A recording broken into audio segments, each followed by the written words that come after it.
Chapter 31 Echoes of a Forthcoming War. You are listening at novelfull.audio.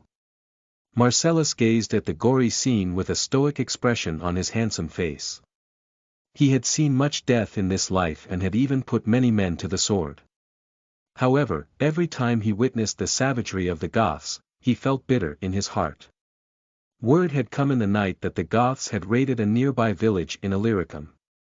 Though this village technically wasn't Marcellus' responsibility to protect, the fact that the barbarians had dared to ransack a village so close to Castra Regina meant one thing. They were testing him. It was not a well-kept secret that Marcellus had been banished from polite society, forced to look after a small stronghold at the edge of the world. As time passed, word reached the ears of the Goths. Though Marcellus had never been granted the victory title of Gothicus, his past glories were worthy of such an honor. In the hearts of many of the tribal warriors, Marcellus and his proud legions of Palatini were a serious threat to their dominance in the region. They were pleased to hear that previously he had been shipped to Gaul to fight a war with another Roman. However, that relief did not last long. Now the Goth slayer himself was sitting at the borders of their territory. Such a thing could not be tolerated, and Alaric had decided to test the Roman general's resolve.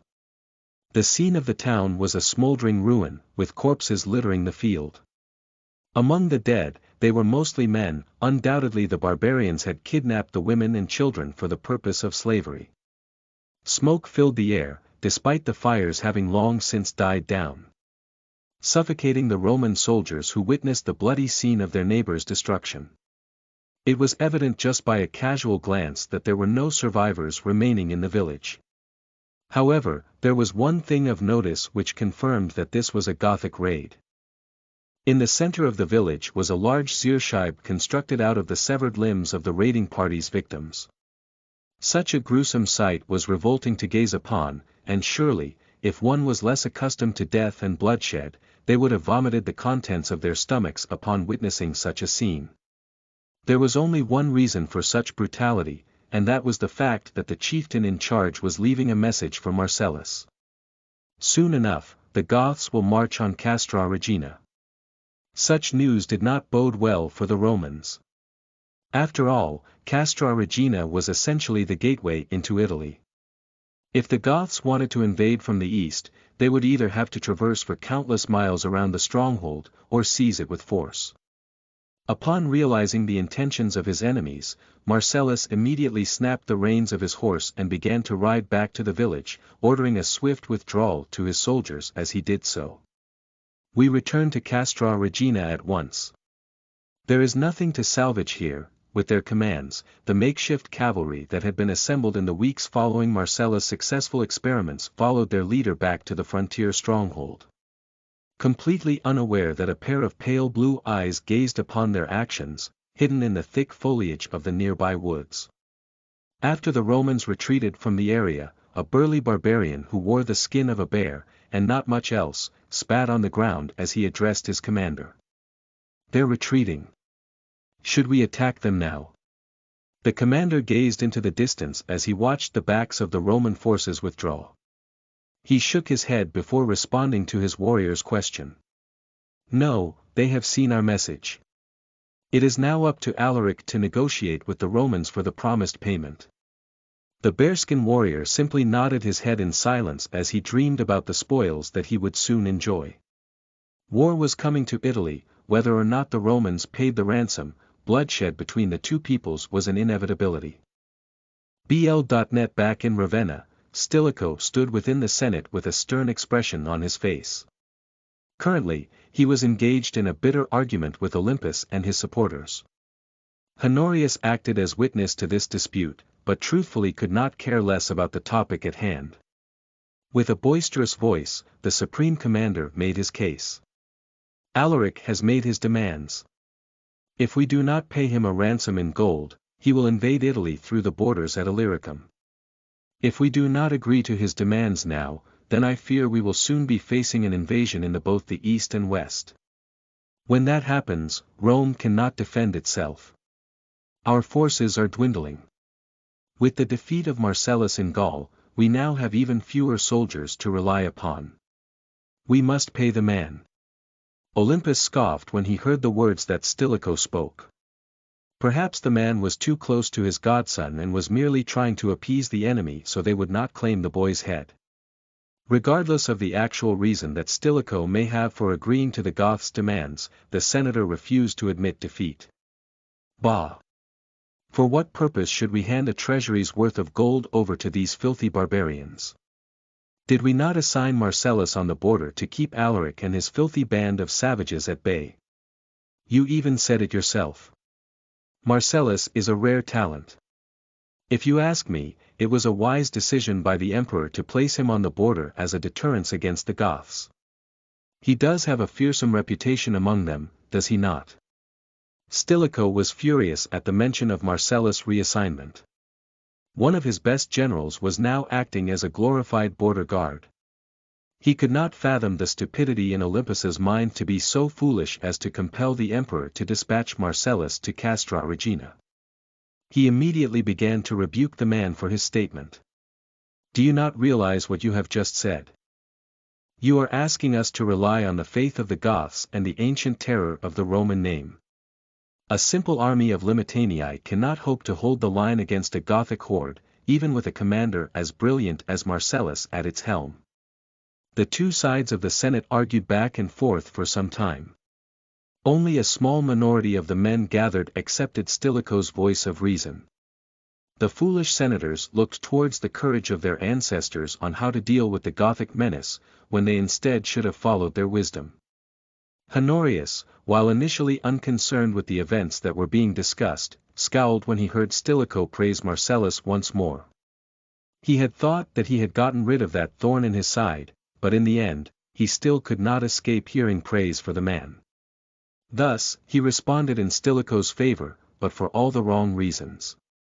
Titus Claudius Marcellus is a disgrace sent to guard the border as punishment for his failures.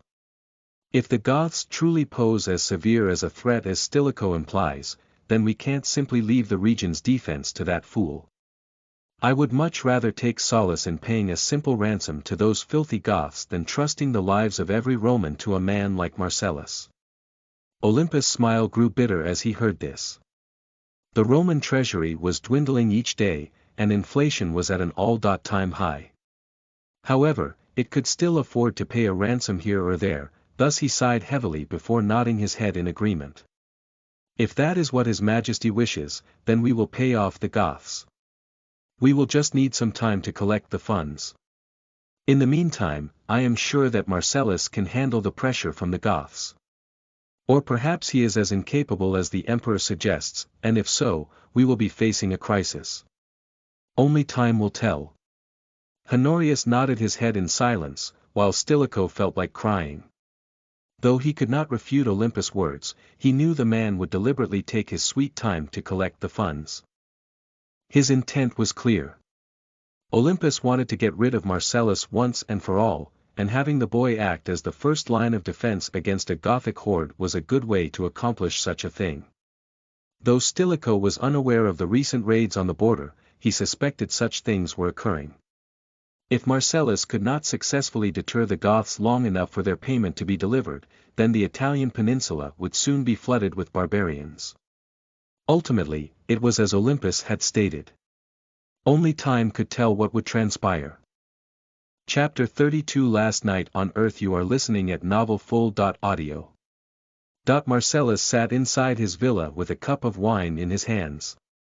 He gazed into the red pool of liquid with a sense of desperation on his face. The Goths had been rampaging on his borders lately, raiding the nearby villages with brutal ferocity. Though those lands were not under his protection, he knew it was only a matter of time before a full-scale invasion occurred.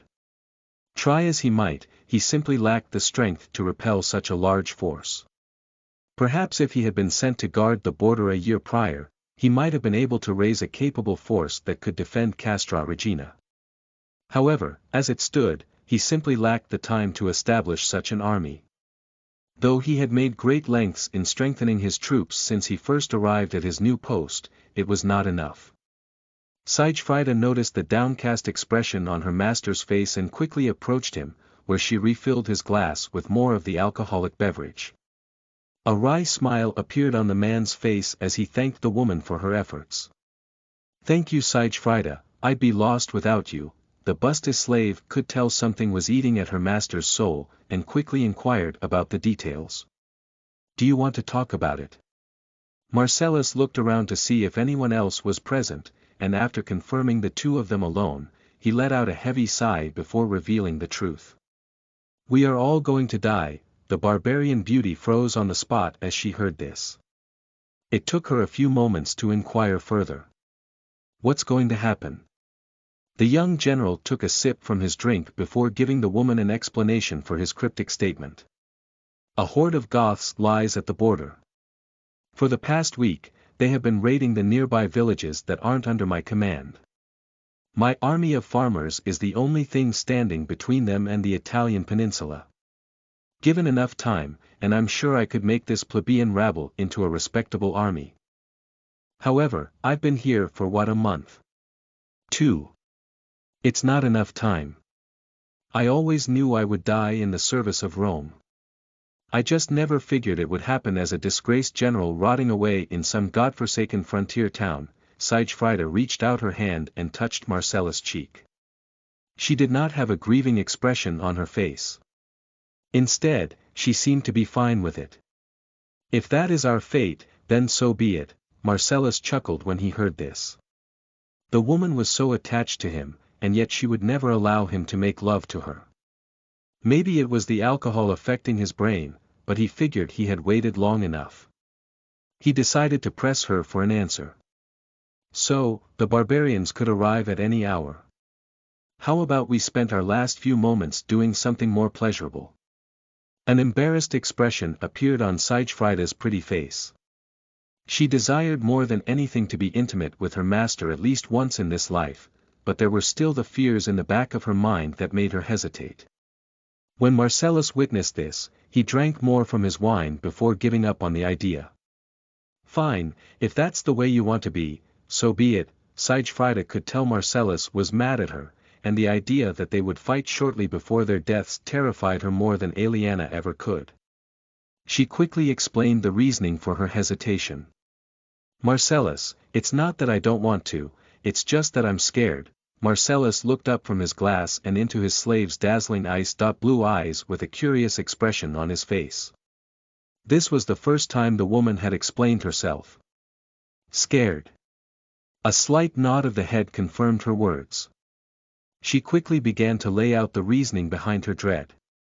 "Marcellus, I never wanted to say this to you, but if this is really the end, then I am afraid I have to speak my mind, only if you will permit me, of course."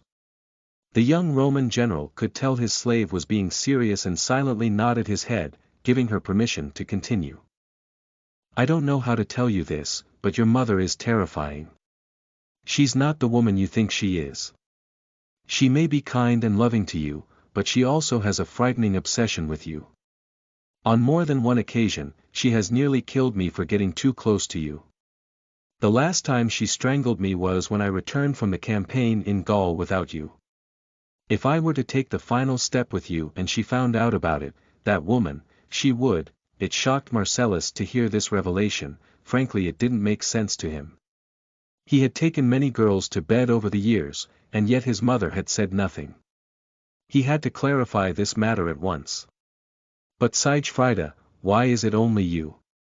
I've slept with lots of women over the years, and she has never acted spiteful towards them." Siegfrieda knew the answer behind this and was quick to inform him about the woman's reasoning. "It's because your heart belongs to me and not to those other women. Your mother doesn't desire your body, but your heart. Anyone who comes between your familial affection is seen as a threat. She's not exactly fond of Placidia either, but she would never harm the emperor's sister. At least not openly." Marcellus was outraged. He could tell by the look in Siegfrieda's eyes that she was telling the truth. His mother had clearly abused his slave without his permission. Such a violation of his trust nearly drove him mad. He had to calm himself with copious quantities of wine before responding to Siegfrieda's dread. After drinking his fill, he quickly stood up from his seat and walked over to the woman, where he dragged her into his embrace and kissed her passionately.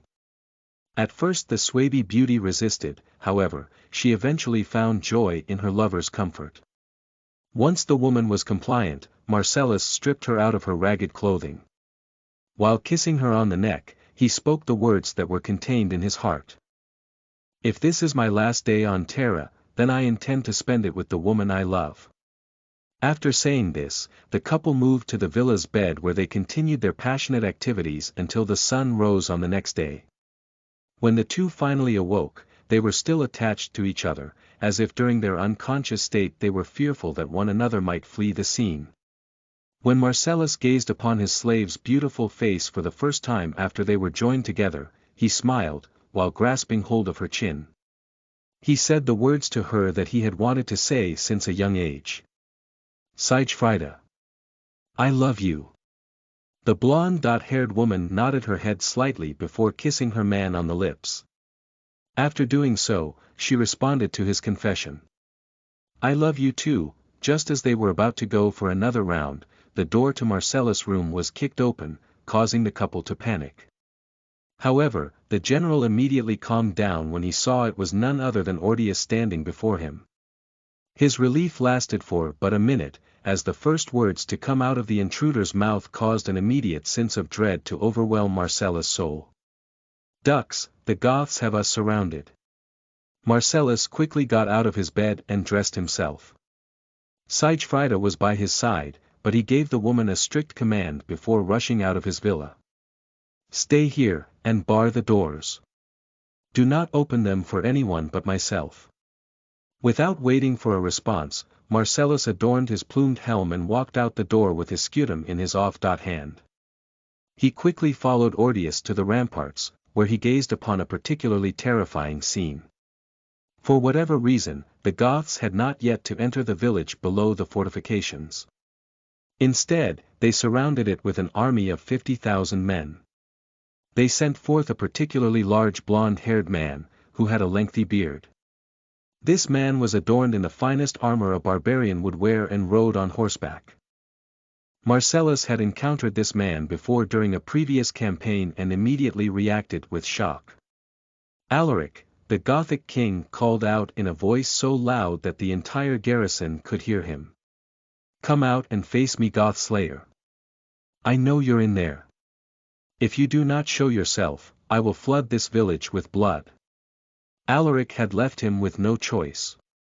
Marcellus did not hesitate and issued a command to the soldiers below. Open the gate. Ordius immediately grabbed hold of Marcellus as the man tried to descend the stairs. He had a look of panic in his eyes as he tried to convince the general to see reason. You're not seriously going out there, are you? A look of defeat was on Marcellus' handsome face as he shook off the commander's grip.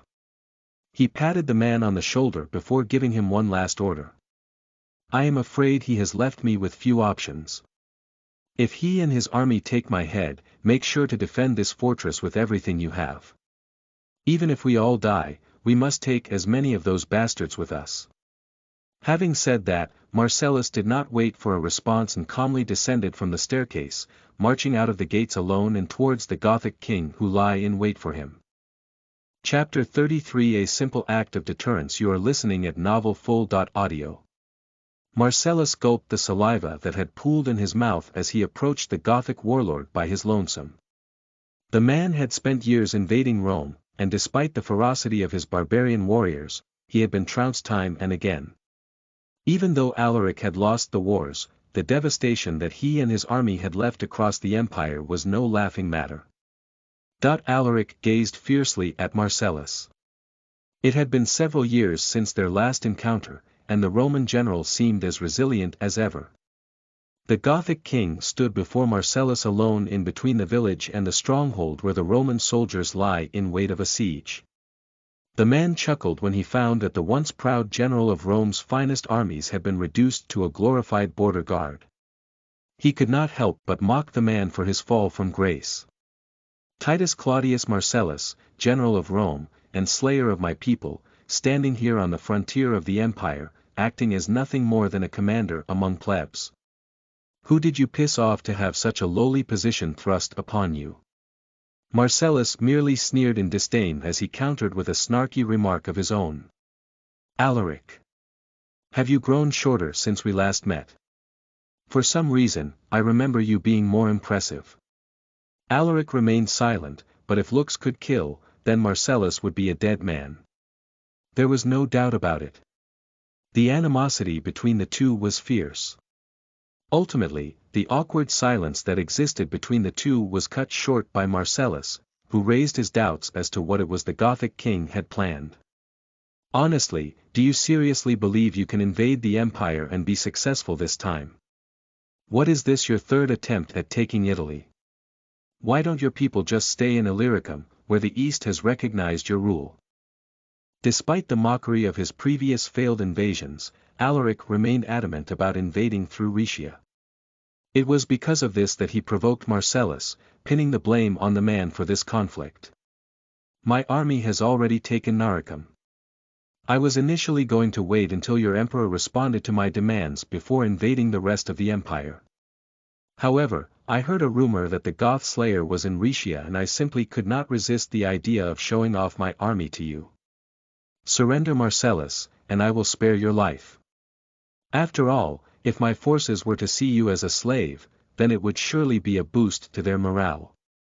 A hint of disgust was in Marcellus' eyes as he heard these words. He could only respond with a vulgar gesture. He rudely spat on the ground in front of Alaric, invoking his fury as he did so. I am a Roman, a free man. I would rather die than wear the yoke of servitude. You should return to Illyricum, Alaric. Only death awaits you here. When the Gothic king heard these words, he broke out into a fit of laughter. However, eventually he became dead quiet. It was clear that he was enraged by Marcellus' response. He immediately prodded the young general's chest with his finger as he began to lecture the man about what would transpire should they come to arms. I advise you to think twice about my offer, for if I bring my army into your lands, I will destroy your farms, slay your people, and raze your stronghold to the ground. However, despite the threat to Marcellus and his people, the young general only had a smug expression on his face as he responded with a single word. If. It took the Gothic king a moment to realize what Marcellus was saying, and when he finally came to an understanding, he once more bellowed with laughter. He could hardly believe Marcellus would make such a confident statement despite his position. However, Marcellus's gaze turned into a murderous glare as he clarified his stance. If you march your army into this village, I will make sure that for every one of my soldiers that you send to the afterlife, 10 of yours will follow. Sure, you may seize Castra Regina, but I promise you I will break your army before I am defeated. By the time the battle is over and we are all dead, you will not have the forces necessary to conquer Italy. I swear to my god Sol Invictus, I will make this a reality if you dare to advance a single warrior into my territory.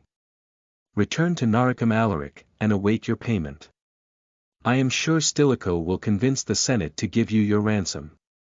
Alaric gazed into the olive-green eyes of Marcellus and knew he was not joking when he made such a boast.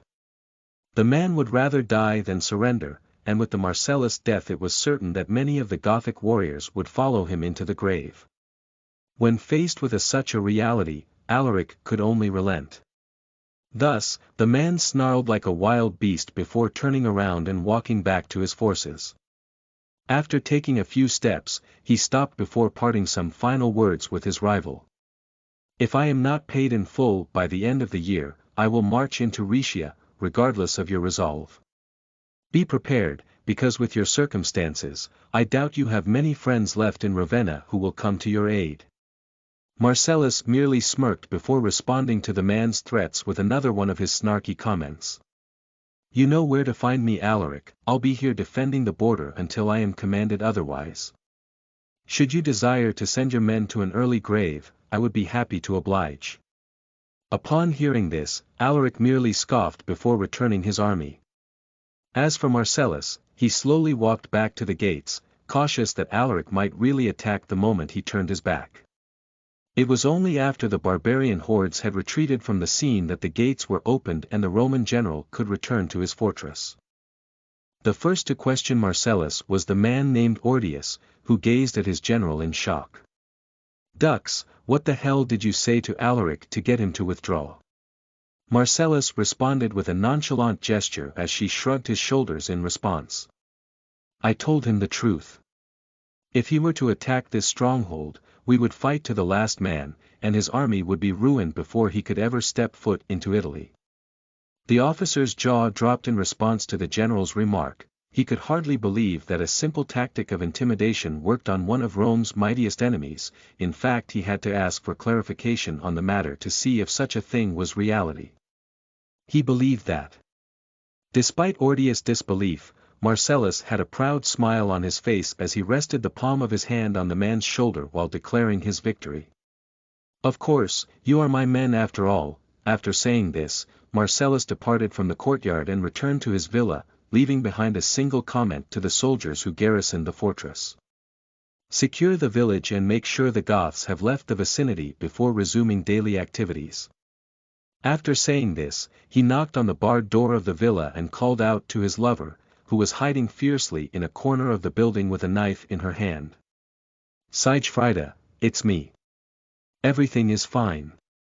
Open the door. Marcellus overheard the sound of the objects being removed from the entrance before the thick wooden doors opened, revealing a worried expression on the beautiful barbarian slave's face. She immediately hugged her man after seeing he was okay and kissed him passionately. She could hardly believe things had been resolved so quickly. Are you all right? What happened? Marcellus grabbed hold of the beauty's hand and led her inside the villa, assuring her that everything was fine for the time being. The Goths have withdrawn.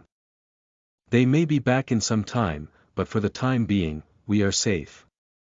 Upon hearing this, Siegfrieda let out a heavy sigh of relief before asking for clarification on what her master had planned.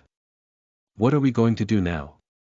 With a confident expression on his face, Marcellus gazed out the window to the village below and uttered his plans for the future.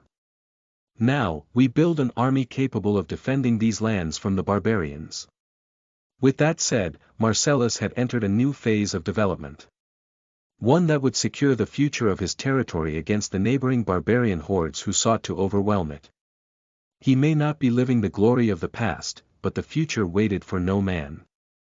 If he did not work hard to build a capable stronghold, then surely the people would bleed. Of course, Marcellus was entirely unaware of what schemes were transpiring in the Senate, and the uncertain future that awaited the empire. While Alaric withdrew from Rhaetia, Stilicho struggled to get the payment for the Goths' ransom. Chapter 34, A Mass Desertion. You're listening at novelfull.audio. By threatening the Goths with a Pyrrhic victory, Marcellus had successfully deterred them from advancing into the empire. However, the stay of their hand was only temporary. Whether or not the barbarians would return was up to the Senate to decide. On the frontiers of the civilized world, the young Roman general stood on the ramparts of his fortress with his army gathered below. Marcellus and his soldiers were entirely unaware that Stilicho had managed to convince the Senate to pay the ransom that Alaric had requested. Because of this fact, morale was low as the troops beneath the general's command believed they were now doomed to a horrific fate. There was even talk of desertion among the ranks of the Limitanii. Upon noticing this, Marcellus had gathered the part-time soldiers of his army into the stronghold that existed in the center of the town, and rallied his forces with a passionate speech. I won't lie to you. Things are looking grim for all of us. Some of you are wondering how I managed to convince Alaric and his barbarian hordes to withdraw. It was simple. I made him a promise that should he attack Castra Regina, we would fight to the last man, and make his army bleed to such an extent that they could no longer march on Rome. Obviously, this was a bluff. After all, look at yourselves. You're trembling at the very thought of defending this position. I look around myself and see that many of you have an instinct to flee for their lives now that they have a chance to escape. If that is your choice, then go on, flee. I have no room in my army for cowards. However, before you go, let me inform you about what will happen should this stronghold fall. Our army is depleted, our empire is divided, and the only thing standing between the heartland of our realm, and the Gothic hordes on the other side of this border is all of you. Flavius Stilicho, our supreme commander, has his hands tied. He will not come to the defense of the frontier, for if he does, our enemies in Gaul will press their claim to the throne. Should you abandon your post, and flee for your lives, there is nowhere in the empire that you can run to for safety. Ravenna will fall, and the ancient capital of our glorious empire will drown in a river of blood. If you can still call yourself a man after having abandoned your people to death and servitude, then by all means run away. However, if you stay here in Castra Regina, and fight against the barbarians who threaten our borders, I solemnly vow that I will train you all so that you will be capable of slaying 10 Goths. It is no secret that I have inherited my family's fortune, and I intend to put it to good use. For the sake of the soldiers beneath my command, and all of Rome, I will use my wealth to buy you the equipment that you all need to defend the border against any and all threats. That the soldiers of Marcellus' army had various reactions to this speech. Some felt ashamed that they had considered escaping while there was still time to do so. The general was putting his life and wealth on the line to ensure that Castra Regina did not fall. Even though Marcellus could flee to the Eastern Roman Empire, and secure a lofty position there, he had not done so. Instead, he had dedicated himself to Rome and its people. Such courage in the face of overwhelming odds was truly humbling in the eyes of many of the soldiers beneath his command. Despite Marcellus' rallying cry, there were still men in his army who saw this as an unwinnable battle. Even if the general were to waste every coin that he had to buy them the greatest equipment and spent every hour of his days ensuring that they were the most well-trained fighting force, ultimately, they would still lose their lives in the end. The Goths were simply too many.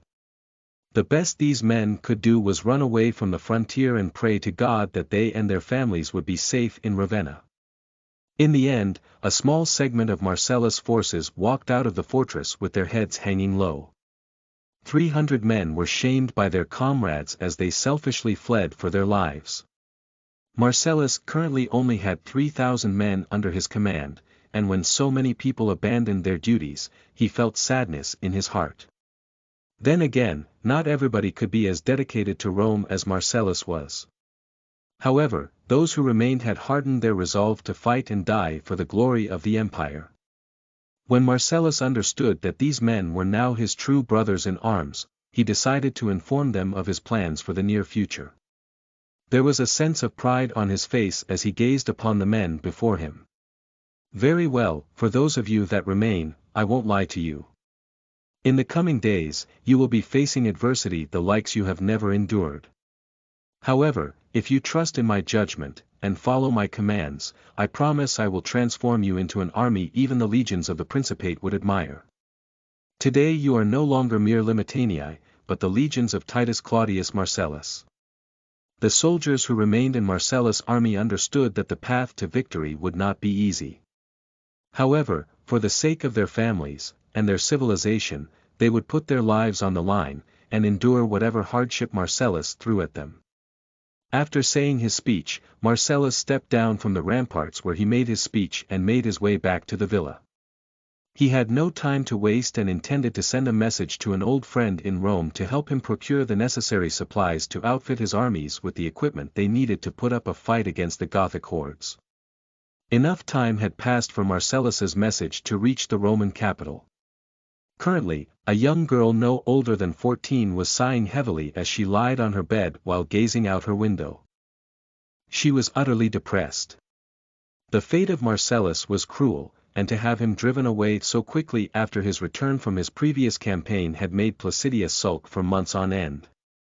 She could not help but express her discontent as she gazed out towards the direction of Rhaetia where the man she admired now defended. "Marcellus, you dummy, why haven't you sent me a letter yet? I hope everything is all right out there on the frontier." After Placidia had said these words to herself, a knock resounded on her door, and a young slave intruded upon the girl's introspection. The slave noticed that her master was not happy with her presence, however she had no choice but to interrupt the girl. The slave bowed her head and handed her master a letter with the utmost respect on her face. "Domina, there is a letter from you." Upon hearing this, Placidia's brown eyes lightened up with a sense of joy. It would appear that idiot had finally remembered her existence. She quickly snatched hold of the letter from the slave's hand before kicking her out of the room. After she was all alone, Placidia opened the letter with an eager expression and read its contents. The letter started out pleasantly enough. It addressed everything that Marcellus had gone through since he was shipped off to the frontier. However, when Placidia read about the Gothic horde led by Alaric that paid Marcellus a visit, she reacted in dismay. Luckily, Marcellus' reputation was enough to force the army away, or else he would already be a dead man. However, after informing Placidia of what had transpired at the border, Marcellus ended the message with a personal request. Marcellus wanted the girl to use her personal connections to contact the local manufacturer and have them craft enough arms and armor to supply an army of nearly 3,000 men. It also asked for several hundred horses as well as their barding so that Marcellus could raise a unit of cataphracts. The idea that the man could raise a unit of cataphracts in such a short amount of time was nonsense, but nevertheless Placidia chose to believe in Marcellus and thus placed down the letter with a heavy sigh. Marcellus, if my brother were to find out about this, he would think that you were fostering a rebellion. I know that you have the best intentions in your heart, but this is not an easy task. Still, for you, I will try my best. After saying that, the girl pulled out a piece of parchment and began to write down a letter to the local manufacturer so that she could attempt to fulfill the tall order that Marcellus had given her. Placidia knew this would have a substantial effect on Marcellus' personal finances, but if this is what it took to secure his future, then Placidia would not complain. Chapter 35 Agricultural Advancements. You are listening at novelfull.audio. Frank Caruso sat in a lecture hall at the esteemed Columbia University. It was his freshman year, and he was excited to finally attend college. Out of all the classes he had signed up for this semester, none was more exciting to him than an introduction to medieval European history. For many years, Frank had studied history for fun, and now that he was in college, it was time to put his knowledge to the test. He sat with a smile on his face as he listened to the professor talk about critical agricultural inventions that were discovered during the Dark Ages with an eager expression on his face. Completely unaware that the girl sitting next to him was checking him out. Nobody is entirely sure when these inventions were made, or who came up with them. However, among the few discoveries to appear in the era that we colloquially refer to as the Dark Ages, there were three critical pieces of agricultural technology that were developed. The first of these significant inventions was the horse yoke. Throughout antiquity and up until the Dark Ages, the most common beast of burden was the ox. However, using such a species as your primary beast of burden had some significant drawbacks, as an ox lacked the stamina to plow a field for more than a few hours. In comparison, a horse or a mule could plow a field for an entire day's work. This allowed farmers to get more work done in a shorter period. When combined with this next piece of technology, the amount of food that could be produced significantly increased. When the heavy plow was introduced, it had a monumental impact on agriculture, especially in the western part of the world. While the previous wooden plows were useful in the soft soil of the Mediterranean, they faced serious difficulties in regions such as modern-day Germany, France, England, etc. One of the biggest drawbacks of the Western Roman Empire was the fact that it was dirt poor compared to its eastern counterpart. Though there were numerous reasons for this, one of the most concerning was the fact there was simply a lack of land that they could successfully farm. With the introduction of the heavy plow, and the horse yoke as you see in this diagram, the ability to farm in the rougher terrain that was Western Europe became much easier. Frank eagerly jotted down his notes on the subject as he committed the information to memory. The girl beside him was yawning, as the historical lecture dreadfully bore her. Noticing that Frank was her type, the girl leaned over to the young man and interacted with him to entertain herself. What a pitiful lecture. I can't believe I signed up for such a dreadful course. I'm Lindsay. What's your name? Frank was not pleased to hear this. After all, he was a huge fan of human history, especially Western history, and because of this, he was more interested in the lecture than he was with the pretty girl by his side. Thus, he did not pay the girl the attention she desired and instead rebuked her for carelessness. You should pay attention. You will need to memorize this information for the test. The girl immediately pouted when she was spurned by the young man sitting next to her, and instead turned on her phone after realizing she wouldn't be able to speak to Frank. While the girl was texting, the lecturer continued on his rant about early medieval agriculture. Which brings us to the third and final major development in agriculture during the early medieval period, the three-field system. With this system of planting, as you can see on this diagram, allowed for a major increase in food production, and of course, that lead to a population boost within Europe. The three-field system was a pretty simple concept. You would use 2 fields to grow food for the year, and leave one fallow so that it could rest. After doing this for a year, you would rotate the field so that a new field was fallow every year. This increased the fertility of the soil, and when swapped the next year would result in greater yields. This system would remain in use for centuries until it was superseded by the 4-field system during the early modern age. Now, are there any questions? After hearing these words, Marcellus awoke from his dream, struggling to make sense of all the information he had received during his slumber. The light of dawn shone through his window and onto his bed, revealing his naked figure that was partially concealed beneath the covers. Sigfrida was in a similar state while attached to his side with a warm smile on her face as she continued to sleep peacefully. Marcellus did not know what was happening to him. Maybe it was the after effect of repeated head trauma, but he seemed to have these strange dreams of a different world more frequently. However, if the information within this dream was correct, much like the previous one, that included stirrups, then perhaps he could solve the food crisis this village was facing. Whatever caused these dreams and visions, Marcellus was just glad he received one now.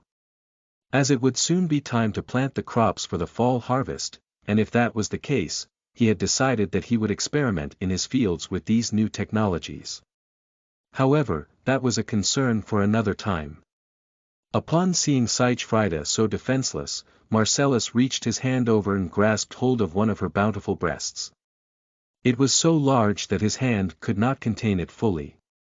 He smiled as he kissed the woman on the lips, causing her to awaken from her beauty sleep. The slave woman quickly rose from her covers and wiped her eyes as she gazed upon her lover with affection. Is it morning already? I should help you get dressed.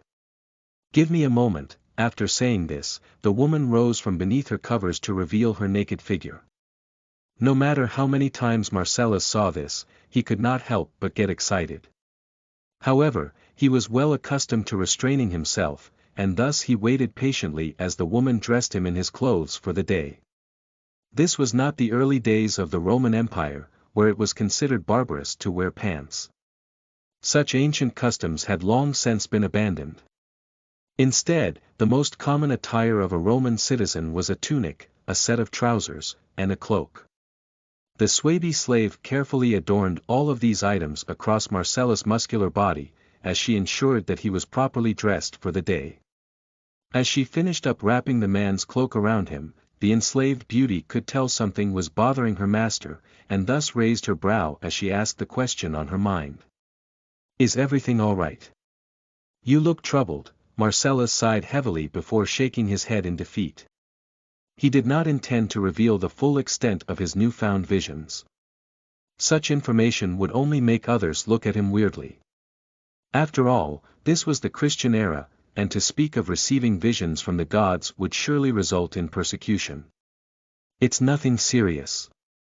I've just been having some strange dreams lately. Sigfrida glanced at the expression that her master was making and knew he was hiding something from her. However, she did not press him for an answer. If he did not want to speak about these dreams, then there was no helping it. Instead, she told Marcellus the same thing she always did whenever he acted this way. Well, I'm here for you if you need someone to talk to. Marcellus nodded in silence before kissing the woman on the forehead. In his mind these visions were no trivial matter, but since they had proven to be harmless thus far, he did not worry about it too much and smiled as he replied to the woman. I know you are. Honestly, it is nothing important. I am sure they will go away with time. Siegfrieda nodded her head while she dressed herself in her ragged clothing. After doing so she placed her slave collar around her neck, where Marcellus fastened it. Though it pained Marcellus to see the woman he loved wear such a symbol of oppression, he had no choice. It would not be wise to let her walk about without the symbol of her servitude. In the end, the couple descended from the staircase and prepared the day's breakfast. Marcellus had much work to do now that the time to plant the fall's harvest was nearing. If he wanted to introduce these new agricultural advancements, then he had little time to do it. Thus, while he was sharing a meal with his beloved, his mind was focused on more important things. With a heavy sigh, he expressed the thoughts that dwelled within his mind. It appears things are going to become interesting real soon. Chapter 36 Sudden Changes. You are listening at novelfull.audio. Within Marcellus' residence, a group of people were gathered. Officers from the Limitanii as well as civil officials had all come to the villa at Castra Regina to hear the Dux's decree.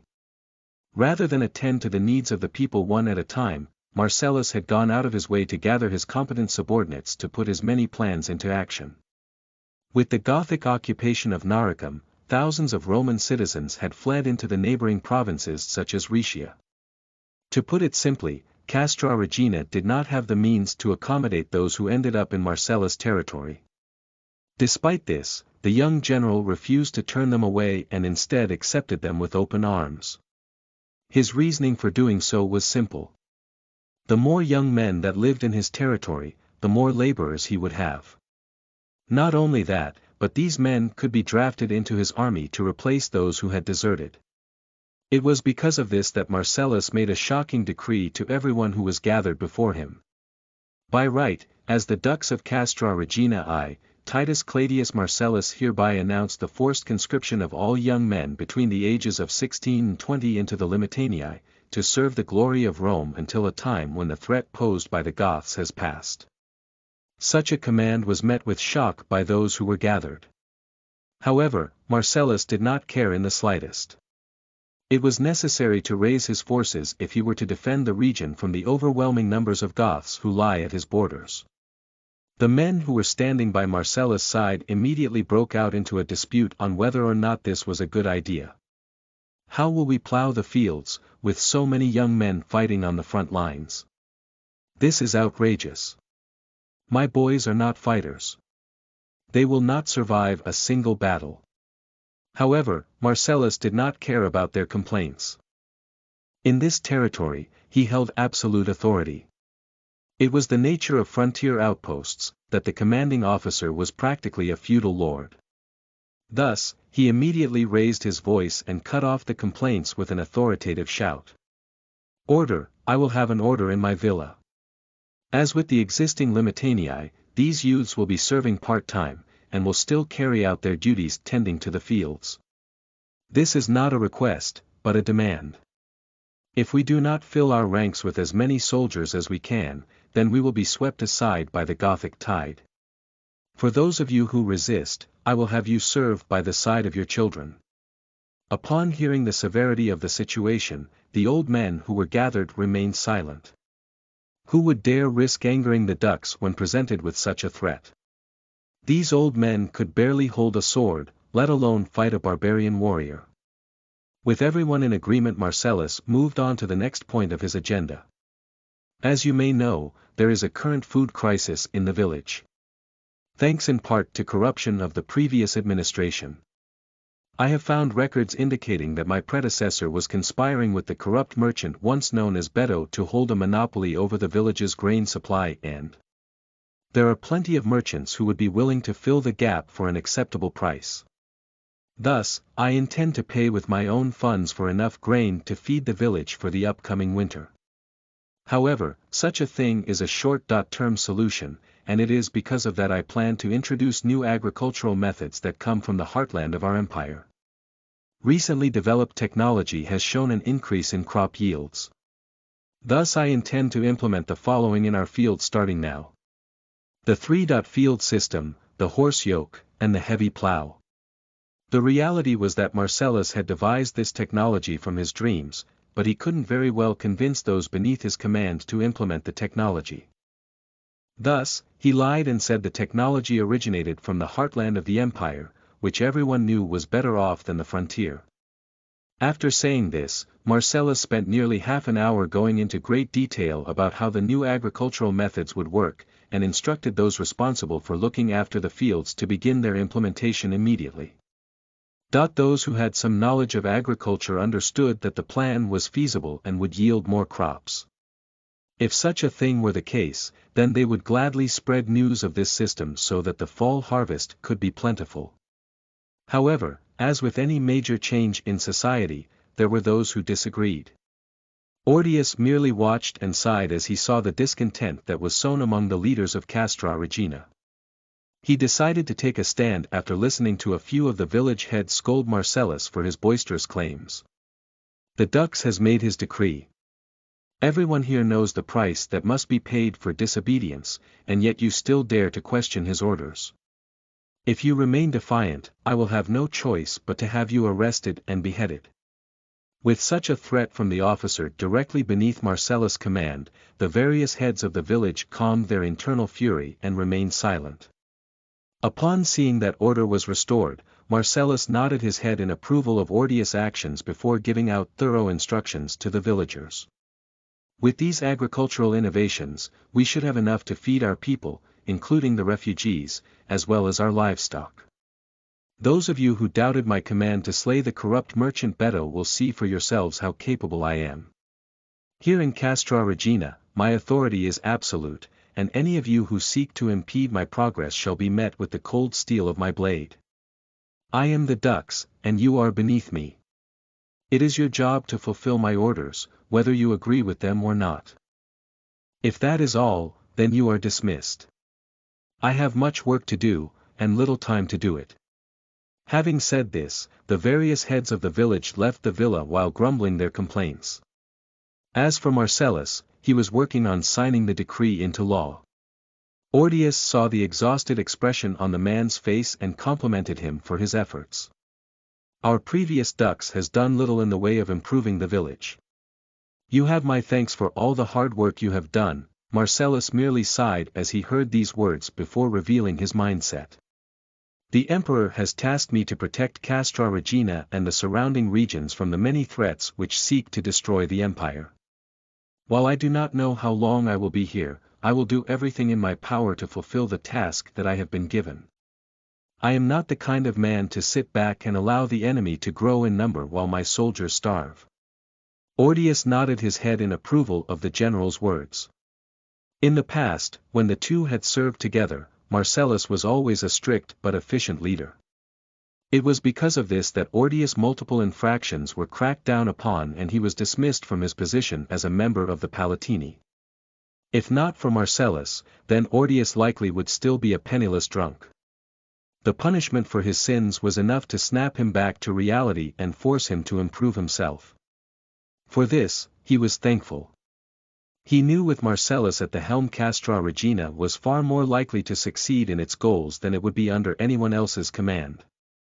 However, there was still a question on the man's mind and he could not help but ask. So, when do you think you will be given your old position? Marcellus merely scoffed in response to this question as he signed away his signature on another important document. After doing so, he gave the man a bit of insight towards the character of the current emperor. Honorius is a lazy, petty, hedonistic, and spiteful fool. It's amazing the empire is even still standing at this point. He will never give me back my position now that he has me right where he wants me. I am likely to preside over this region until my death. Such is the punishment for shining too brightly.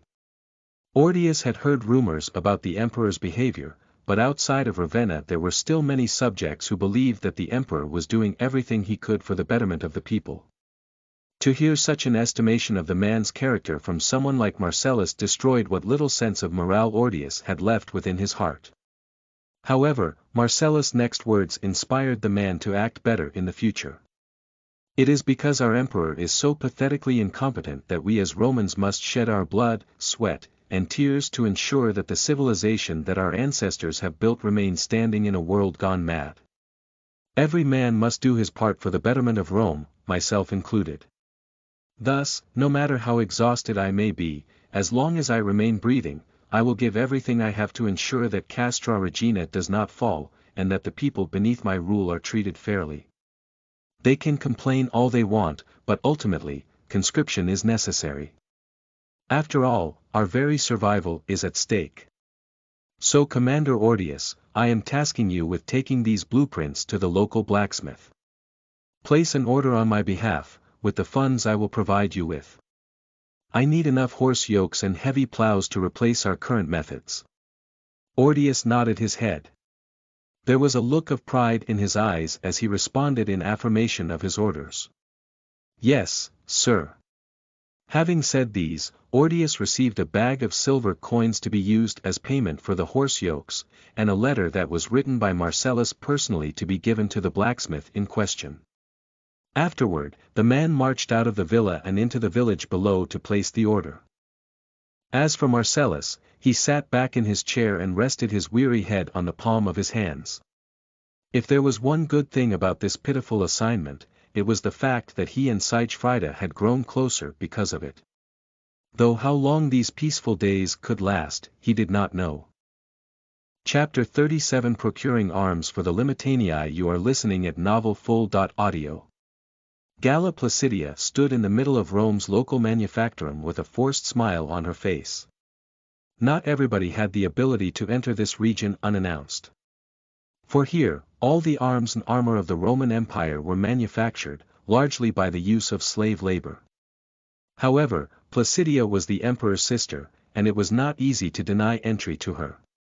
The young girl gazed in awe at the thousands of slaves who worked together to form the armor that the Roman legions were equipped with. Others hammered away at low-carbon steel imported from Naricum to make the blades of the spada, and the spearheads that the infantry used in warfare. The man standing in front of Placidia was the foreman of the manufactorum, and it was his job to ensure that everything was running properly. Even in these dark times, the factories of the Roman Empire did their best to supply the needs of its soldiers. The man had a frown on his face as he read the letter of commission from the disgraced general.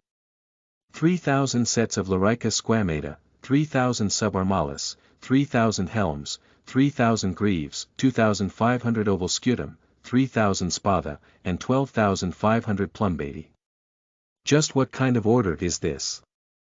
Placidia felt embarrassed, as she had to explain the other demands that Marcellus had asked her to give to the foreman.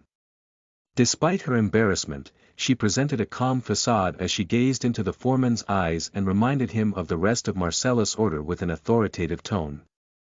Don't forget the 500 lances, the 500 cavalry scutum, 500 manica, as well as the 500 sets of scale barding.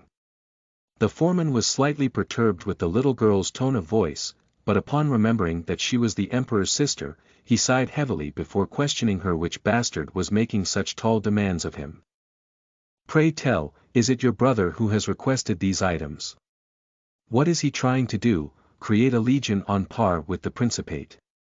Placidia struggled to explain where the orders originated from, however, she ultimately decided to tell the truth. If she had lied to the man, it would eventually be found out by her brother, and she would be in big trouble. No, the ducks of Castra Regina. Titus Claudius Marcellus has requested these items so that his soldiers are properly equipped to defend the region from the Gothic horde under Alaric. You know they have seized Naricum, right? I'm guessing you're probably stressing about the lack of Noric steel. Well, imagine what happens when they take Rhaetia. The Dux is doing everything he can to prevent those barbarian scum from invading the heartland of our empire. However, his soldiers are under-equipped, and thus he has decided to spend his family's fortune in procuring the tools needed to defend the empire. The foreman gazed at the girl with astonishment in his eyes. He could hardly believe a general was willing to spend such a massive sum in equipping his army himself. Normally there were procedures to go through to equip your army. Hell, these days many soldiers were relying on their own personal finances to equip themselves. Still, in these trying times, it was admirable that a man would go to such lengths to defend the borders of Rome's enemies. He scratched the back of his head as he thought about what would happen to the city if the Goths were allowed to break through the border. With an awkward smile, he nodded his head and informed the girl that he would be accepting the request. All right. If there is such a man who is willing to put his life on the line, as well as that of his soldiers, to secure our borders, then the least I can do is fulfill his order. Though I want you to know this won't be cheap, it is going to cost a fortune to equip so many men with such high-quality gear. Placidia nodded her head with a determined expression as she informed the foreman of what Marcellus had written to her. Marcellus has informed me that you don't need to worry about the cost, and instead focus on the quality of the gear. He was left quite a fortune by his late father and has gained immense riches in previous campaigns. He has assured me that he can afford the expense. Upon hearing this, the foreman sighed and nodded his head before giving the girl a response. All right, I'll have my slaves work overtime to ensure the order is completed as soon as possible. I know little about what is going on at the border, but I know enough. If he can really halt the advance of the Goths into Rhaetia, then it is my duty to help him accomplish this feat. The emperor's sister wore a pretty smile as she heard the man was willing to help and quickly nodded her head thrice while thanking the man. Thank you. Thank you so much. The man felt awkward seeing the young girl thank him so bashfully and decided to wave her off. After all, he now had a lot of work to fulfill. I will begin the order right away. You can tell Marcellus to expect the delivery within the next 5 months. I will expect payment from him upon transfer of the goods. After hearing this, Placidia thanked the man once more before running back to her villa where she intended to write to the man in question. Thank you. Upon arriving in her villa, Placidia was shocked to see Aeliana sitting in her foyer, drinking wine. The mother of Marcellus was incredibly drunk as she complained about the absence of her child. Damn that Honorius, who does he think he is sending my baby to the frontier? When Placidia saw this, she frowned before snatching the bottle of wine away from the mature beauty. Aeliana, get a hold of yourself. If Marcellus were to see you like this, he would surely worry. Aeliana desperately tried to snatch her wine bottle back, but she was too drunk to do so. It was all too easy for Placidia to hold the woman at length. Eventually the woman fell to her knees and began to cry, a sight which troubled the emperor's sister. My son ran off with that damn woman. I just know they are doing indecent things at the border. There was only one woman that would cause Aeliana to fret like this, and the thought of Marcellus and Sigefrida being intimate with one another caused Placidia to flush with embarrassment.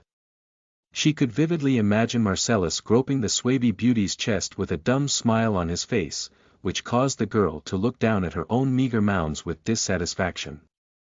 Her thoughts on the matter escaped her pretty pink lips. Stupid Marcellus. When Aeliana heard this, she also began to curse her son. Stupid boy. This caused the two women to giggle. Eventually Placidia helped up the mature beauty and walked her into the kitchen, where she began to prepare some food for the two of them. Here, mother-in-law, let me fix you something to eat. The woman glared at her fiercely as she heard the words she had spoken before questioning the girl. Mother-in-law, I don't remember giving my son away to you. You know Placidia, you're not much better than that harlot Sigefrida. Placidia merely rolled her eyes when she heard this, as she continued to cook some food for the woman. She ultimately responded with a quick quip of her own. Please, Aeliana, your son is a man now, and we both know he can't marry a slave. Have you ever thought about who you want your daughter-in-law to be? You can't keep monopolizing Marcellus' affection like this. Sooner or later he needs to marry and have an heir. Despite the truth in Placidia's words, Aeliana merely scoffed before replying to the girl. Oh what? You think you are worthy of being my son's bride? You are still just a little girl. In response to this, Placidia stuck out her tongue, further proving the woman's point. However, despite her childish actions, she responded with another logical statement. By Roman law I am already old enough to wed. Who would you rather your son be with, me, or some strumpet who seeks to take advantage of his wealth and position? Aeliana fiercely glared at the young girl in front of her. The girl had a point, even if she didn't want to recognize it. Still, she refused to admit that Marcellus needed a wife, and began to pout like a child in response to Placidia's words. Neither. Marcellus only needs his mommy. Placidia could only sigh in response to this. The woman had always been this way since as long as she had known her. Her obsession with her son was unhealthy, to say the least.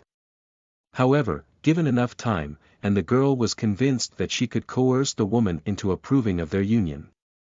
Thus, she plotted and schemed her way into making her dreams come true. Chapter 38 A Day in the Life of Flavius Stilicho. You are listening at novelfull.audio. In the city of Ravenna sat the imperial palace. In years past, the capital of the Western Roman Empire was moved from Rome to Mediolanum. However, such a northern city proved to be unsecure and had been ravaged in a previous war. As a result, Ravenna now stood as the imperial capital. The city of Ravenna was embedded in a swamp, and it was because of this it was naturally superior in its defensive position. Flavius Stilicho was the supreme commander of the Western Roman army. Unfortunately for him, he now acted as a glorified babysitter of an overgrown child.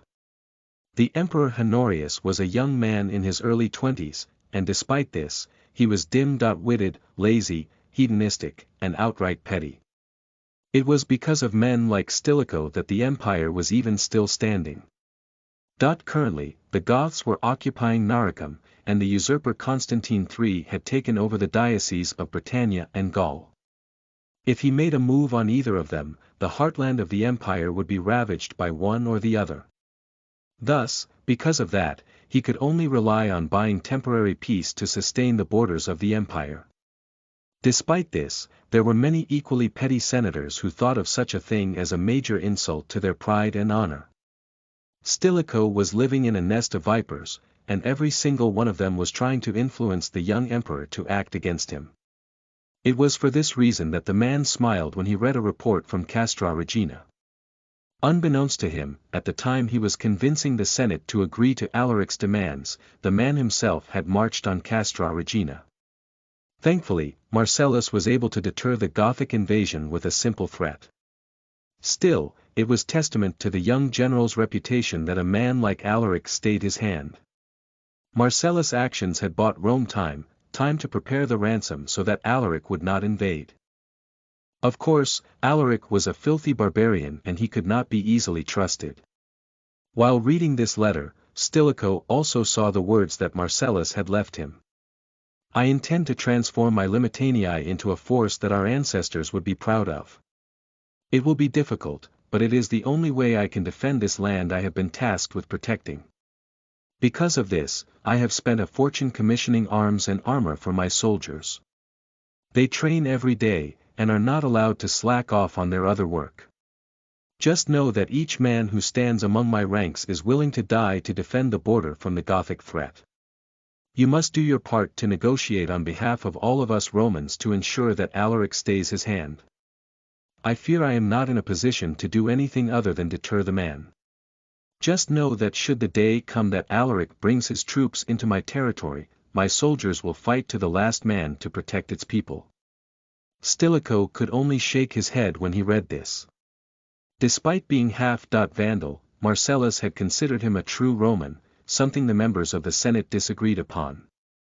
If only a man like Marcellus ruled the empire, perhaps it would not be in its current state. After reading the letter, he cast it into the fire. It was best that Honorius did not find out about Marcellus' attempt to further enhance his troops.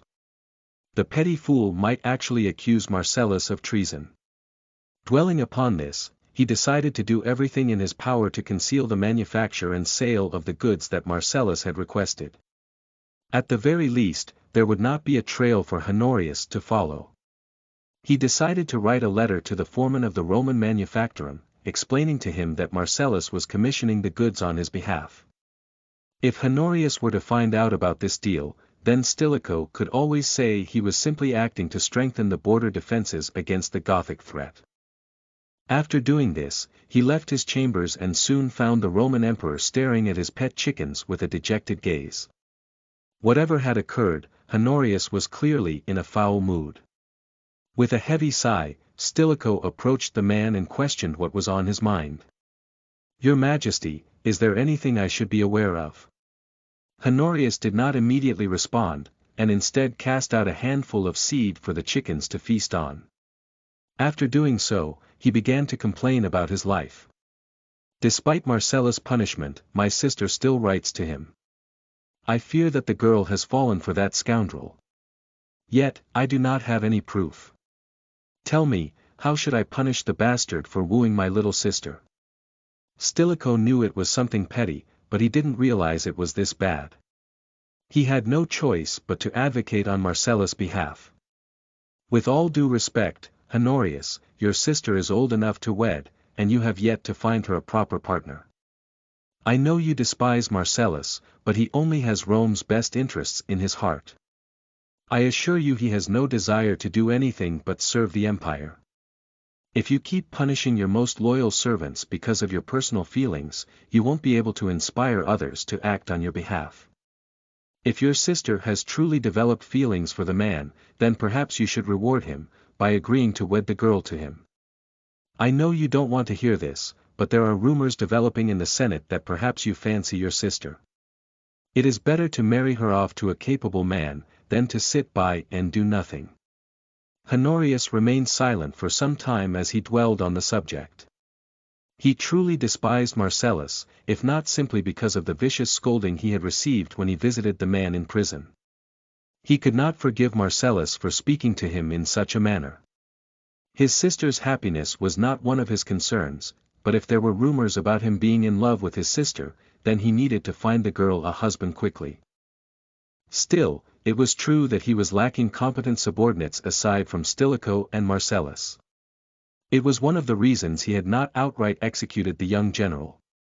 Ultimately he decided it was too much of a fuss to manage and tossed more feed towards his chicken. If those idiots in the Senate want to talk, then let them talk. I won't wed my sister to Marcellus just because they have begun to spread rumors about me. Instead, I want you to find out who started these petty lies, and punish them severely." Stilicho could not help but sigh in defeat. Just what did Rome do in its past to deserve being plagued with such an incompetent emperor? Perhaps it was the fault of men like Nero or Elagabalus that the heavens had decided to gift the throne to Honorius. Either way, Stilicho would speak no further about rewarding Marcellus for his efforts. Instead, he nodded his head in affirmation of Honorius' orders. "Very well, if that is what you desire, I will see what I can do." After saying this, Stilicho departed from the room and left to manage further affairs of the empire. Why did he even bother speaking up on Marcellus' behalf if the fool was just going to sit back and do nothing?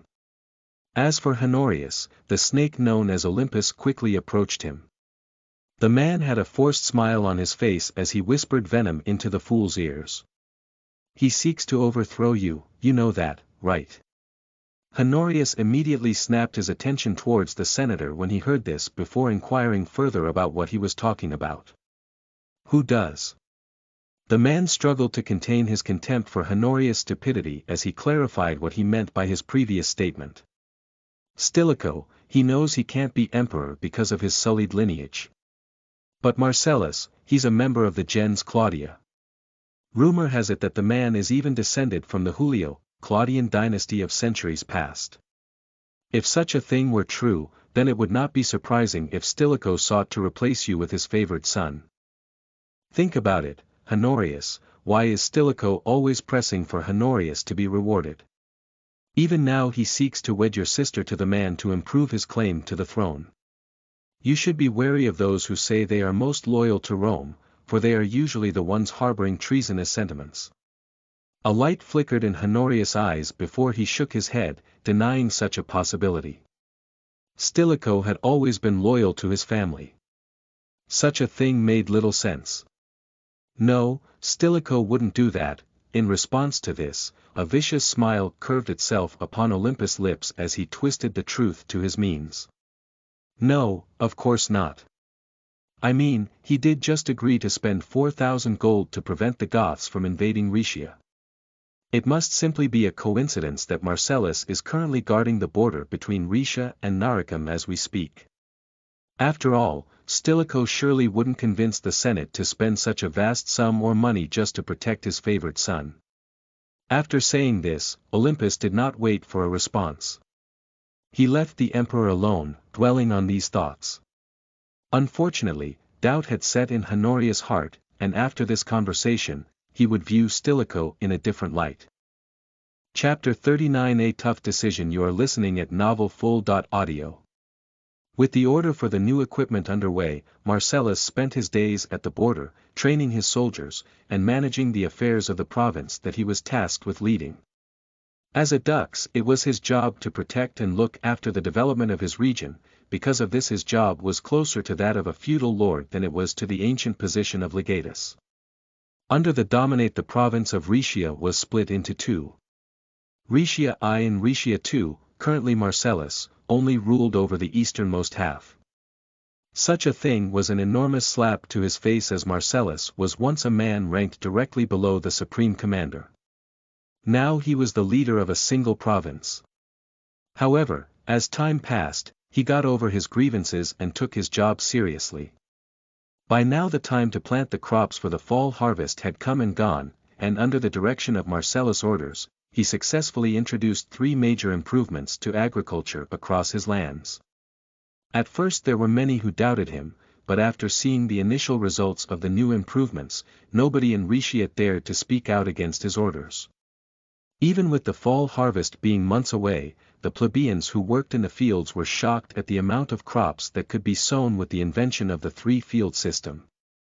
During what little free time Marcellus had available to him, he spent it in the arms of Sigefrida, who had taken the last step in their relationship only recently.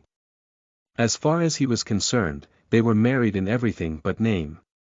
After all, there were plenty of examples of Roman masters entering loving relationships with their slaves. There was even a term for it: contubernium. At the moment, the two of them were eating breakfast in the villa. For whatever reason, Sigefrida had insisted on feeding her man herself. She scooped up the meal she had made with a silver spoon and brought it to Marcellus' mouth, where he reluctantly accepted it. After tasting the meal, he nodded his head in approval before complimenting the chef. "Your cooking is always a delight, Sigefrida." The woman smiled and blushed slightly before feeding the man another bite.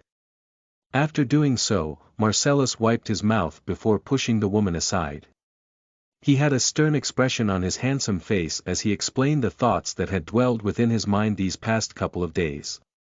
"Sigefrida, now that we are a couple, there's something I have been thinking about lately that I feel like I need to get off my chest. I think it is about time for me to remove your collar and grant you your freedom. You will be a free citizen of Rome and can even become my concubine. It's certainly better than continuing to live as a lowly slave." Sigefrida touched the collar on her neck and shied away from Marcellus' embrace, which was a reaction that he was not expecting. She did not appear the slightest bit pleased with this news, and instead seemed rather fearful. She quickly shook her head and denied the kindness Marcellus was about to grant her. There was a look of dread in her eyes as she struggled to meet her master's sharp gaze. "I don't think that's a good idea," Marcellus sighed as he immediately guessed the reason for the woman's reluctance. It would appear that his worst fears were realized, and he could not help but express his doubts. "It's because of my mother, isn't it?" Initially, Sigefrida remained motionless, but after several seconds, she nodded her head in silence as tears streamed from her ice-blue eyes. "I'm afraid, Marcellus. I mean, if I am still your slave, then we can hide our relationship from your mother. However, if you suddenly free me, and take me as your concubine, then she will know what we have done, and she will find a way to get rid of me." Marcellus understood Sigefrida's fears. If everything she had previously said was true about his mother, then he would need to give the woman a serious scolding when he finally returned to Rome. However, it was unknown when they would finally leave this frontier outpost.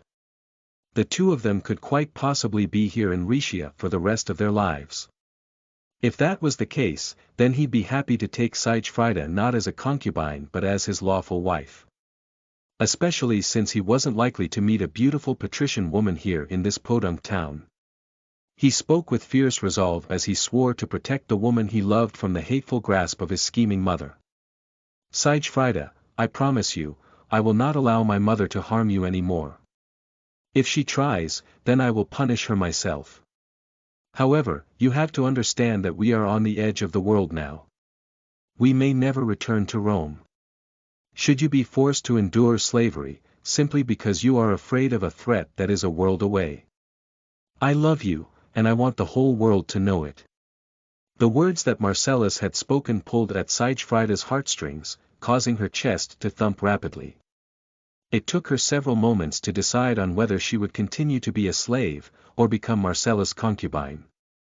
In the end she thought back on another woman in Marcellus' life and shook her head as she came to a decision. Not yet. I'm not ready. Marcellus could only sigh in defeat as he heard these words escape from the mouth of the woman he loved. It would appear that despite her age, she still needed a bit of growing up to do before she could accept the responsibility of being in a relationship with him that differed from one of master and slave. He did not blame her. She had been in his family's service since a young age and knew nothing other than the life of a lowly slave. Because of this, she had serious self-confidence issues, not believing herself to be worthy of being in a lofty position such as the concubine or wife of the man she loved. Just when Marcellus was about to respond to this, the doors to his villa swung open to reveal Ordius in full armor, alongside several members of his newly formed cavalry unit. There was a panicked expression on the man's face as he declared the emergency that he had just now been informed of. The Vandals have crossed the border and are ransacking a nearby village that falls under your protection. Their war band numbers roughly 250 in total. What are your orders? Marcellus took a quick drink from his wine before slamming his chalice down on the table. He quickly stood up and gathered himself before leaving his woman's side. If the Vandals have crossed into my land, then they will be met with steel. Muster the cataphracts. It is time we show these barbarian bastards that, though we may be few in number, the province of Rhaetia is not to be underestimated. Marcellus swiftly placed his helm upon his head as he walked out the doors of the villa, leaving Siegfrieda by her lonesome. As a soldier in the Roman army, Marcellus had always followed the example of his ancestors, and that was to dress in his armor first thing in the morning, and only take it off at night right before he slept. Because of this aspect of his personality, he was ready for combat at a moment's notice. After exiting his villa, Marcellus swiftly made his way to the stables, where 500 men were gathered. They were heavily armored from head to toe in the newest equipment that Marcellus had ordered, and so were their steeds. With Marcellus' requisition of equipment for his forces, he had urged the manufacturer to set the cataphracts' gear as a priority. Because of this, they were delivered and paid for well in advance of his other soldier supplies. Normally it would take years, or even decades, to train a unit of cataphracts. However, with the invention of stirrups, and the harsh training regimen Marcellus put his cavalry through, the time to train such a force was a fraction of what it used to be. Even though a little over a month had passed since the invention of the stirrup, his cavalry were now capable of, at the very least, performing a proper charge against a ragtag war. Band of barbarian raiders. The soldiers of Castra Regina gazed in awe at their ducks, who rode alongside his new cavalry unit outside of the fortress and into the fields below, where they charged towards the nearby Rhaetion village that had come under assault by the Vandals. In this era where the Roman Empire seemed to be on the verge of collapse, the sight of a 500 cataphracts being raised in a matter of months was a glimpse of hope to the men who guarded the borders. As for the Vandal raiders, they did not know that such a large force of shock cavalry was on their way to intercept them. When Marcellus and his men finally arrived, they would have to make a tough decision. Stand and fight, or die fleeing. Chapter 40 Border Raid. You are listening at novelfull.audio. Geiler was the leader of the Vandal war band that had crossed into Rhaetia. Upon hearing that Alaric and his Gothic horde had occupied Naricum, this ambitious Vandal wanted to test the waters, and see what he could get away with taking for himself. He led a sizable band of 250 men into the borders of Rhaetia to a village near Castra Regina. His troops were entirely infantry, and most of them were lacking any form of body armor. After all, a mail shirt was worth a small fortune, and it was not easy to get your hands on the kind of coin required to wear such gear. Luckily for him, he was of noble birth and had access to his father's mail shirt. Because of this, he had superior protection as he marched at the head of his unit into the unsuspecting village. The moment the Vandal horde approached the borders, the Roman citizens began to flee for their lives. They did not have the means to stop such a large force of barbarians from ravaging their homes and raping their women. Geiler had a vicious smirk on his face as he wielded a spear in one hand and a round shield in another. He also had a hand axe strapped to his belt to act as a sidearm. The brute thrust the tip of his spear through the body of a frightened farmer, spilling the man's blood all over the fields as he shouted in his native language. "Kill for Woden." The barbarian war band had descended upon the village and mercilessly butchered every man in sight. As for the women and girls of breeding age, they were dragged to the side and beaten into submission. The barbarians were in the middle of a raid and did not have time to them, but the Vandal warriors would surely have their fun with the Roman girls later that night. As a result, they bound the arms and legs of the Roman women and kept them under guard as more men rushed into the village, lighting the buildings and fields ablaze while plundering anything remotely of value. The attack was as quick as it was brutal, and the barbarian warriors were left unopposed by the villagers. All they could do was flee for their lives and pray that the Vandals didn't catch up to them. Even the Limitanii who were tasked with protecting the land would find it hard to deal with such fearsome warriors. For a while, it looked like this would be another easy looting of Roman lands. However, while Geiler was in the middle of hacking away at man's limbs with his hand axe, he heard the sound of a horn blow in the east. This immediately caught his attention as he gazed in horror at the sight of 500 heavily armored horsemen rushing towards the village. The Chi.Rho was proudly painted on the Roman shields, displaying what faction had come to the village's rescue. The man at the forefront of the cavalry had a red-plumed helmet and was clearly a man of a high rank. This high-ranking Roman couched the lance beneath his arm and charged as fast as he could towards the raiding barbarians until his lance collided with the chest of Geiler and pierced through his mail shirt as if it were nothing, reaping his life in the process. A look of disbelief filled the barbarian's face as he uttered his last words. Impossible. With the sudden death of their leader, the Vandals began to panic. Many of them broke ranks and fled. However, how could they possibly compete with the speed of a horse? After Marcellus claimed the leader's life, a wall of horsemen collided with the Vandals. Many of their lances broke upon impact, and in doing so, claimed the lives of those who were unfortunate enough to be struck. After shattering their lances, the cataphracts switched to their sidearms. The full length of their steel blades were unleashed upon their enemies from horseback, who ran for their lives in fear of being slaughtered like pigs.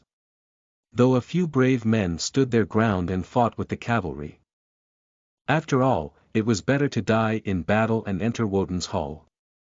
Having skewered the leader like a pig, Marcellus adeptly maneuvered his horse through the ranks, using his lance to stick as many of the Vandal warriors as he could. Eventually he noticed one of these men trying to use the length of his spear to claim the life of a cataphract who had lost his lance. In retaliation Marcellus snapped the reins of his horse and charged towards his new target while he couched his spear once more. In a matter of seconds, his lance penetrated through the man's back and out the other side, sending him to his gods. What started as a one-sided slaughter of the Roman villagers turned into a massacre of the Vandals, who were too few in number to compete with the heavy cavalry that was a force of cataphracts. Almost as quickly as the battle had begun, so too did it end in an overwhelming Roman victory. Piles of barbarians lie hewn in the mud, as the victims of their crime spat upon their corpses. Not a single cataphract had lost his life in the conflict, nor had any of their steeds. Thanks to the heavy armor they were equipped with, they had been completely protected from the Vandals' attacks. Upon gazing at the scene, Marcellus realized he had arrived late, and because of this, more than a quarter of the village's residents had been butchered by the Vandals. He quickly dismounted from his horse and approached the group of tied-up women where he cut their bindings. A girl younger than Placidia quickly wrapped her arms around Marcellus and thanked him with tears in her eyes. "Thank you. Thank you for rescuing me." Marcellus could not speak. He simply nodded in silence as he freed the rest of the women and girls from their restraints. For many of them, their families had already been slaughtered, and there was nothing left for them here in their hometown. Upon seeing this, Marcellus made a decree. "Bury the dead and scavenge anything of value from the barbarians. I doubt this is the last we will see of the Vandals." His soldiers were quick to act as they fulfilled their orders. While this was happening, Marcellus made a rough estimate of the damages that had been caused to the village, and how much it would cost him to fix. The hardest part was replacing the slain farmers. Homes could be rebuilt, and fields could be resown. But life was irreplaceable. Sure, he could find someone to fulfill the labor of the men who were slain, but the village would feel the sting of their losses for generations. Unfortunately, there was not much Marcellus could do about this. Raids like these were all too common an occurrence across the West. The most he could do was respond as quickly as possible and pray to Sol Invictus that he could save the lives of some of the villagers. This time he had arrived in time to save much of the village's population, but there were still significant losses. He could only sigh after it was over and done, and curse the Vandals who took advantage of the dying empire. Among all the Germanic tribes, the Vandals were among the worst when it came to raiding. They killed every male, burned down every building, looted all the valuables, and raped all the women and girls. Such things were not uncommon in this era, but the extent that the Vandals engaged in these crimes was staggering. Having saved what remained of the village, Marcellus assured them he would send some men to help them rebuild what they had lost. He also gave his condolences to the villagers and promised he would be lenient when the tax season came. After all, much of their crops had been burnt in the conflict. For a small farming village like this, that was their only source of income. After taking care of business, Marcellus and his cataphracts returned to Castra Regina. If there was one upside about this attack, it was that Marcellus could finally see just how effective the stirrups were in battle. Still, it was a steep price to pay for information. He felt sick to his stomach for even thinking such a thing. After returning to the villa, Marcellus sulked around for a bit, not having the nerve to continue the conversation he had left off with Sigefrida. He continued to work well into the night until he finally went to bed. The Vandal attack on the village had left a strong sense of resolve in Marcellus' heart, to do better in the future, and take countermeasures against barbarian raids that were more than just responding to an attack.